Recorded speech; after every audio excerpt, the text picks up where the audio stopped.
mga kapinasag sa magandang umaga na naman po sa ating lahat. So, welcome back po sa ating channel.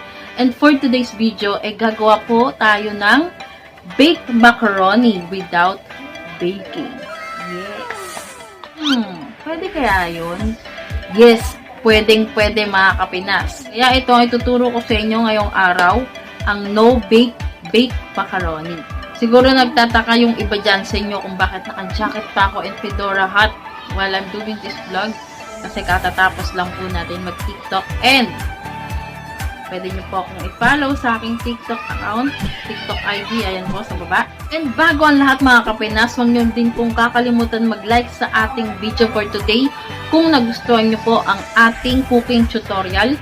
And i-share nyo na rin po ito sa inyong mga social media accounts para makita ng inyong mga kaibigan or mga kamag-anak na gustong matutunan itong no-bake baked macaroni. At syempre, huwag nyo rin pong kakalimutan mag-subscribe sa ating channel and hit the notification bell sa baba para maging updated po kayo sa ating mga videos. So, ito na. Sisimulan na po natin in 3, 2, 1, go!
Din nating maigi yan para lahat ng elbow macaroni is makasip-sip nung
white sauce, kakalagay nyo lang, sabayan nyo na ng cheese, budburan nyo ng cheese, mas maganda yung melted cheese, para sa ibabaw nagme-melt na, kasi yung init nyo yung nagpapamelt doon. Okay, hindi lang ako nakagamit ng melted cheese kasi naubusan ng stock. And it's done mga kapinas, ang ating no-bake baked macaroni.